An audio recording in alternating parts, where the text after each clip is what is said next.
Hello students, সবাই কেমন আছো? সবাই ভালো আছো তো? আজকে আমরা চলে এসেছি আরেকটি নতুন ভিডিও নিয়ে। তৃতীয় শ্রেণী বাংলা পাতাবাহার বইয়ের আমরা চাষ করি আনন্দে রবীন্দ্রনাথ ঠাকুরের এই কবিতাটির ভিডিও আমরা আগেই দিয়েছিলাম, আর আজকে আমরা করে নেব এর হাতে কলমে অংশটি। তাহলে চলো আর দেরি না করে ভিডিওটি শুরু করা যাক। হাতে কলমে অংশের প্রথমেই 1 নম্বর রয়েছে, একটি বাক্যে উত্তর দাও। 1.1 চাষ করার জমিকে কি বলা হয়? চাষ করার জমিকে চাষের ক্ষেত বলা হয়। 1.2 চাষের কাজে কি কি জিনিস না হলে চলে না? চাষের কাজে মাটি, জল, বাতাস, সূর্যালোক, লাঙল, ট্রাক্টর এবং ফসলের বীজ না হলে চলে না। 1.3 ধান গাছ থেকে কি কি জিনিস আমরা পাই? উত্তর হলো, ধান গাছ থেকে আমরা ধান ও চাল পাই, এছাড়াও খড়, তুষ এবং ভুসি পাই।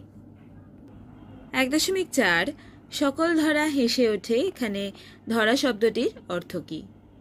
এর উত্তর হলো, উক্ত বাক্যাংশটিতে ধরা শব্দের অর্থ পৃথিবী।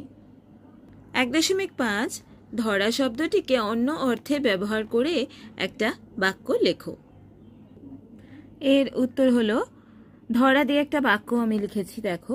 পুলিশেরা কুকুরকে চোর ধরার কাজে ব্যবহার করে। এটার ধরার অর্থ হলো ধরে ফেলা।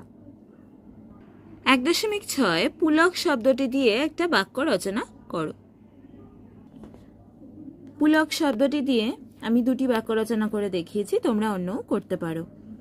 বর্ষার আগমনে সমগ্র বনানীতে যেন পুলক জেগেছে।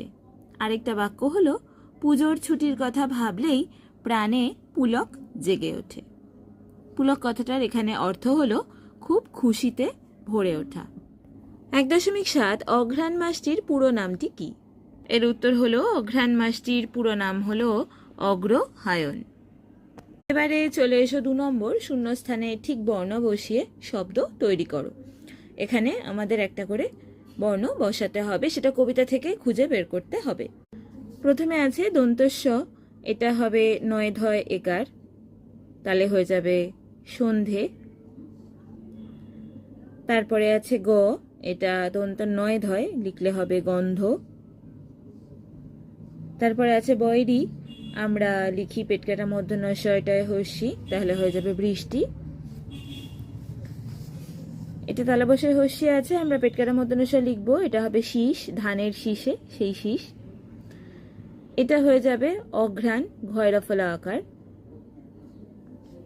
আর এটা হয়ে যাবে রৌদ্র, দয়রফলা। এবারে এসো পৃষ্ঠা নাম্বার 11। 3 দাগ বলেছে, তোমার পড়া গানটির একটি পংক্তি নিচে দেওয়া আছে, তার পরের 2টি লাইন গান থেকে তুমি লেখো। এখানে লেখা রয়েছে সবুজ প্রাণের গানের লেখা, আর আমরা লিখব রেখায় রেখায় দেয় রে দেখা, মাতে রে কোন তরুণ কবি নৃত্য দোদুল ছন্দে। এবারে এসো 4, এখানে স্তম্ভ মেলাও রয়েছে, বাঁ দিক আর ডান দিক আমি করে নিয়েছি, দেখো। বাঁশের বনে, তার সাথে হবে পাতা নড়ে।